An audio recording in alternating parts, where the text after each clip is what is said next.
Get out of my way. Don't.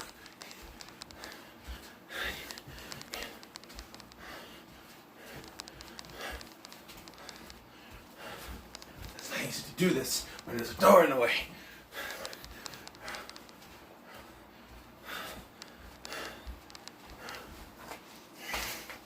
Alright. Let's do this.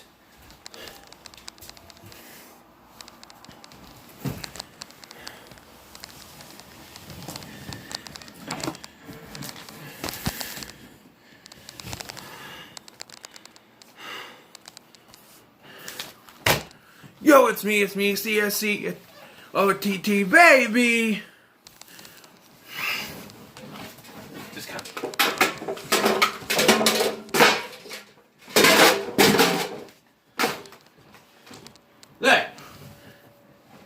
There we go.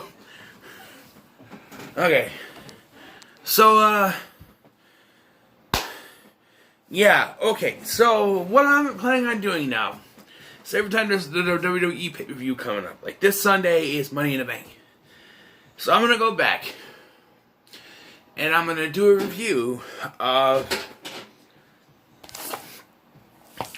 a pay-per-view in that kind of chronology. So I go back and review another one of the Money in the Bank pay-per-views, which I have selected this time. If you couldn't tell by the opening, Money in the Bank 2016. Hold on. Let me make sure I shut off the... Okay. 2016. And when I chose this, I thought it was a lot better pay-per-view than I gave it for. There was a lot of meh matches in this.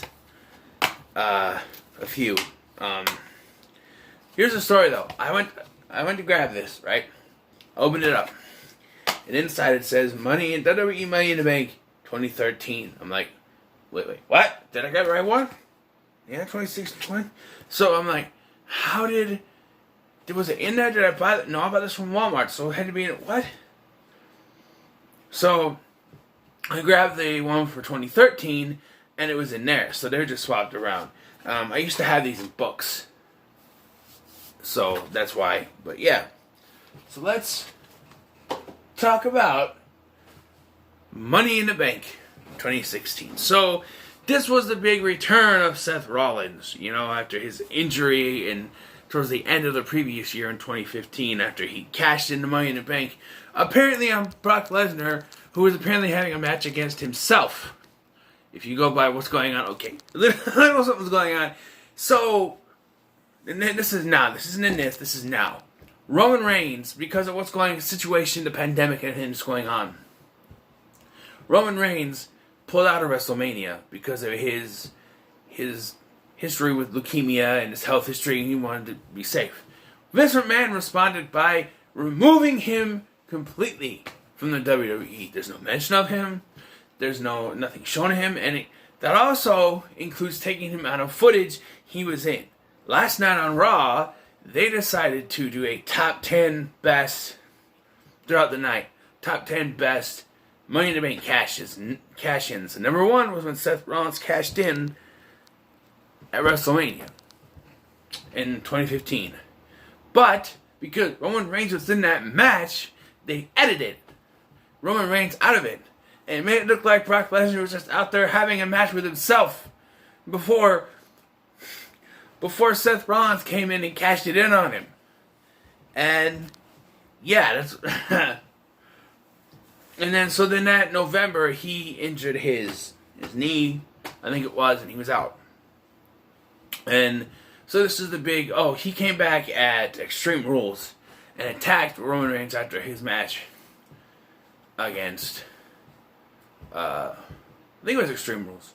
It's either Extreme Rules or Payback. I think it was Extreme Rules. Against AJ Styles, who I'm gonna win solo, but yeah. So this was a big, return for him and stuff. And this was when they were pushing Roman Reigns up our buttholes. So yeah, people were booing Roman Reigns in that match. But we'll get to that one. That's the last one on here because we'll talk about that. So the night starts off with a fatal 4-way match for the WWE Tag Team titles. Well, actually, the night starts off with, my name is Enzo Amore, and I am a certified G and a bona fide stud, and you can't teach that. This right here, this is Big Cass, and he's 7 foot tall, and you can't teach that. So I can do it. So I can do it. Ready? Bada boom! This guy's in the room. How you doing? Oh, and so more. Oh, and so more.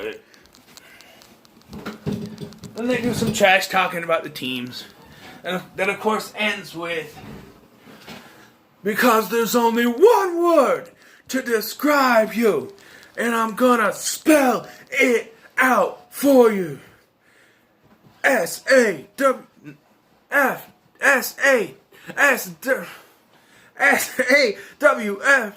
Soft. I've done that in a while, so then we get the match supposedly gonna go. Five Villains came out, and then Gallows and Anderson came out. Hey, man. Then the New Day came out. Oh! They're in Vegas. What they saying? I forgot what they said. They're in Las Vegas, but they said something. Oh, I don't know. Feel the power. And then they came out. And I remembered when they came out, they were holding microphones, and I remember this. I'm like, oh, I remember this. This is when I hated the New Day, because for every match they had to talk. Every match they come up with a microphone and they had to talk. Keep in mind, we just stood there close to 10 minutes with Enzo and Cass talking. Maybe not 10 minutes, 5, 6 minutes of talking with Enzo and Cass. Now we got more talking.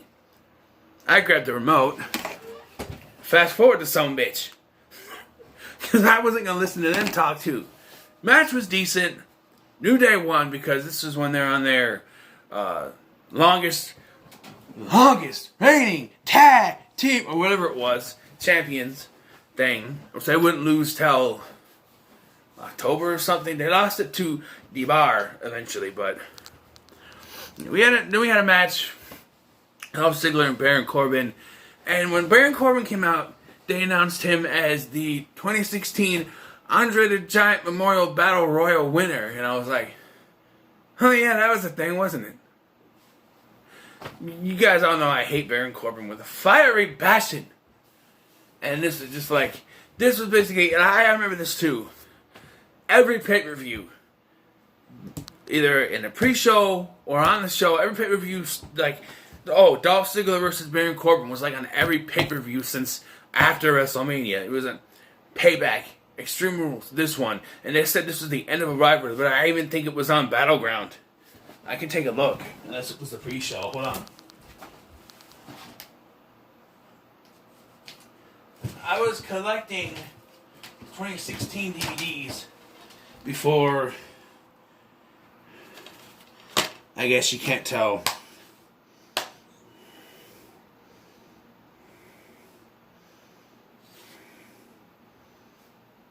I don't know. You can't tell, I guess, but they didn't list the matches in the back. But that's the thing, and Baron Corbin won here, and then like Dolph Ziggler was out there. I'm like, oh, he's a face, huh? Pimple, stupid pimples popping up. But yeah, just like no, he was a face. That's Dolph Ziggler is one of those, like The Miz, where they're just better as a heel. You know what I mean? You try to put him face, they're better as a heel. And yeah, he got his ass kicked here by Baron Corbin. Next on the $1 million card, we have Natalya and Becky Lynch versus Charlotte and Dana Brooke. And I was confused because I had forgot what this was setting up. Dana Brooke and Charlotte won, and I was like, wait, the title wasn't on the line. Couldn't you just have one of them tap out Dana Brooke or pin Dana Brooke? What the hell? You know, I'm like, if Charlotte's not going to lose anything if Dana Brooke gets pinned, why didn't you do that? And then what happened, I instantly remembered when it happened. Like, oh yeah, that's right. Natalya turns heel and attacks Becky Lynch. I was like, yeah, I forgot that. Because Natalya, well, it's hard to tell. She's kind of like the Big Show, turning face and heel, but you never know when it's going to happen. It's like the wind blows. I'm a big guy. Oh, hi, I love you. It's just like, but yeah, Charlotte and Dana Brooke won. We had Apollo Crews versus Sheamus, which we were showed what the rivalry was about. Just Sheamus was jealous because Apollo Crews was coming in from NXT, and I don't know. Apollo Crews won with the most devastating move in all professional wrestling, the surprise roll-up. And, yeah, that was that. Not much to say in that match. Then we had the first ever historic, John Cena versus AJ Styles. And I remember, I think I said this then, I say this now, even though we did eventually get this should have waited till SummerSlam. This is a very, big first ever historic match. And it's at a Money in the Bank pay-per-view. Keep in mind, this was Money in the Bank pay-per-view this time was just a regular pay-per-view. It still is now, for God's sake. Like, at one time, before they decided to have both rosters on the pay-per-views, when they were just doing Raw and SmackDown exclusive pay-per-views back in 2007, 2008, whenever it was, 2006, 2007, whatever, and they decided to change it to having both brands on each roster, they were tinkering with the idea of making Money in the Bank one of the big five instead of the big four, which are WrestleMania, Royal Rumble, SummerSlam, Survivor Series. They were going to make Money in the Bank the fifth one so that both could accommodate, because the year after the draft, it became a SmackDown exclusive pay-per-view, so SmackDown only had the, things. And then the next year they just made it both. And it was a very last-minute thing, I remember, in 2018.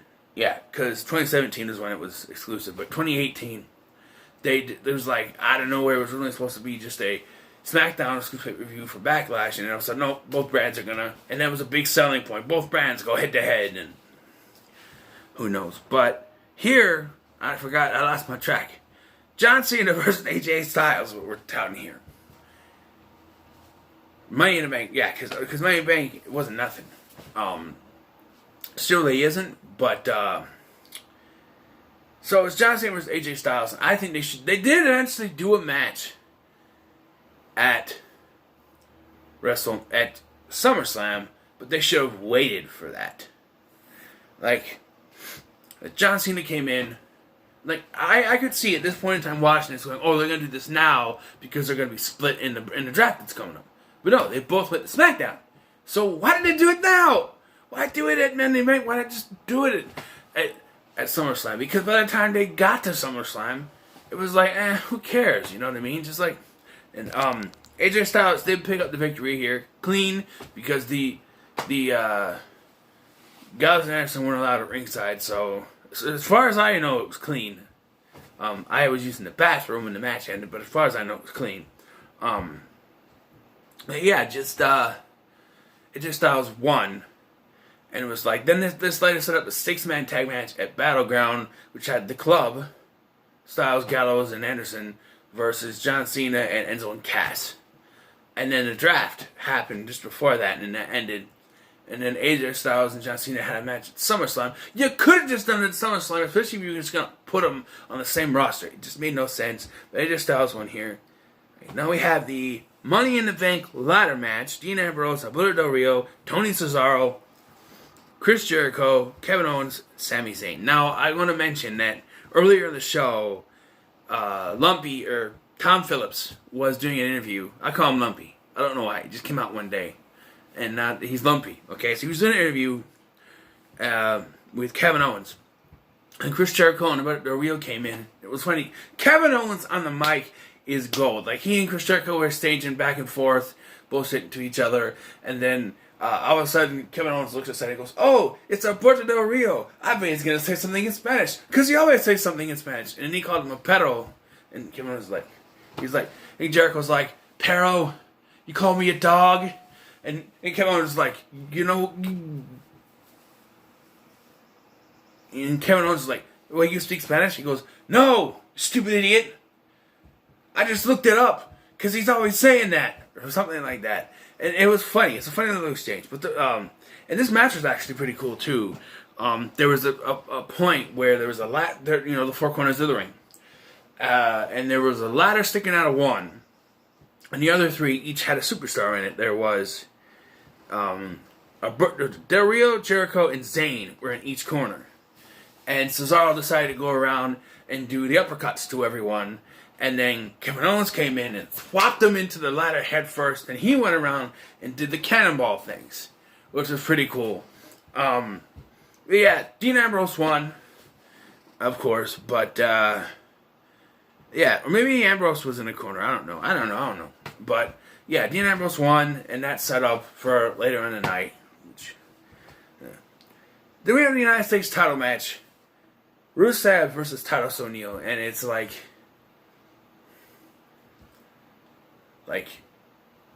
Titus O'Neil versus Rusev. Why is it's like think of Titus O'Neil, right? Why is he getting the United States title match? For the life of me, I don't think they didn't show any promo package or they didn't show any reason why this was happening. It just was happening, and I was like, why? What did he do? How? What did he do to get a title match? I don't understand this. You know, I was like the grandma in Victorious. I don't understand this. I was like John Hurd in Big to Tom Hanks, or I was like Tom Hanks to John Hurd in Big. I don't get it. It just at one point they cut to this guy. It was like I thought it was Leo Rush, but apparently because it was African American, he had this bleach blonde poofy hair, which Leo Rush at one point did. I'm like, was Leo Rush? No, it was Titus O'Neil's son. You know, the one that he infamously kissed on the mouth during one of the shows? Yeah, that was his son. Well, Rusev won. Titus O'Neil got squashed. Titus O'Neil got squashed. It's O'Neil with one L, by the way. I mean, it's two L's. I don't know. But yeah, not much to say there. And we got the main event. Rusev, no. Main event, the WWE Championship match, Seth Rollins versus Roman Reigns. And this was just a back and forth match. They even, because they had to, do a callback to the spot where Rollins injured his knee. We don't know. It was in a house show where Rollins was on the top rope, flipped over to do a power bomb, and when he went down, he injured his knee. It buckled. And so he did it again, and he was very tentative with it too. You could tell he just sort of slithered over the back of Roman Reigns and landed, and then hit the power bomb. And I don't know, it was very... So the ending, Roman Reigns went for a spear. Seth Rollins caught him and hit a pedigree. But it was very much like that. It was like Roman... Okay, this is Roman. This is Rollins. It was like that. It was very quick, and it was like he didn't get the arms up. He didn't get anything off of it. Tried to go up in, kicked out. There was a point where Roman Reigns went to spear Rollins through a barricade, but he moved, and Reigns just went through the barricade. Now it's before the finish, but and then like that whole thing, I don't know. And they did a referee spot where a referee Roman pushed Rollins into the referee in the corner by accident. He got squished, but it didn't do anything. And then Rollins just hit another pedigree and won.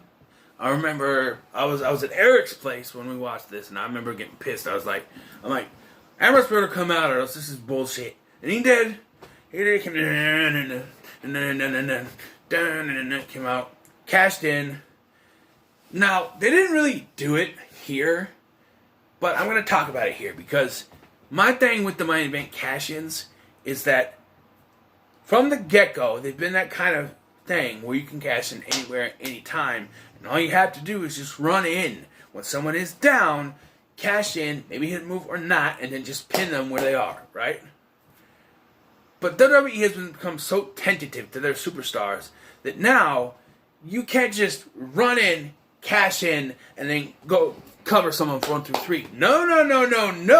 You have to run in, say you're cashing in, then wait for that person to get up on their feet before you can cash in. Isn't that bullshit? The whole point of a Money in the Bank briefcase is to cash in whenever you want. The ultimate opportunity, like Edge, to take that when they are down. When they're down and out. When you have to wait for them to get back up on their feet to cash in that Money in the Bank, it completely erases the purpose. It completely deletes the purpose of it. It makes it no sense why you do it. You have to wait for them to get up on their feet. I hate it. Every time they do that. They didn't really do it here because Rollins was already getting up on his feet at this point. And then all Ambrose did was hit the, I'm going to call it the even flood DDT, but no, the dirty deeds. And get the 1, 2, 3. And that was it. But it's just like, I just hate, because I wanted to mention it here, I hate when they do the cash-ins and you have to wait for them to get up on their feet. That's bullshit. The whole point, then there's another thing that interests me too, is that, especially when you have like Falls Count Anywhere matches or Extreme Rules matches and someone attacks you from behind before the match, they don't ring the bell. It's a Falls Count Anywhere match. Ring the bell as soon as, no, you have to get in the ring first. And then they can ring the bell, and then you can go do the Falls Count Anywhere match. It's so fucking stupid. I know it has nothing to do with Money in the Bank, but I just have to mention it. Because the rules that WWE has come up with are just fucking stupid. Having to wait till your opponent gets up before you can actually start your cash-in match. Having to actually get in the ring in a Falls Count Anywhere and Extreme Rules match. Extreme Rules maybe, a Falls Count Anywhere match or a street fight. That's what it is. Falls Count Anywhere or a street fight. You have to get in the ring first and then ring the bell before the match officially starts. Because there's like, I remember, I think, vaguely, when they first started doing it, it was a Falls Count Anywhere match, and then there was attack on the outside, and Michael Cole's yelling, but the bell hasn't ring yet! But the bell hasn't rung yet! I'm like, well, why hasn't it rung yet? It's a Falls Count Anywhere. This match has not started yet! This match has not started! The bell has not rung! He says. And I'm going, ring the fucking bell then! But much as they keep telling us that the bell has not rung, so this match has not started. I don't know why Michael Cole is British, but I'm just saying.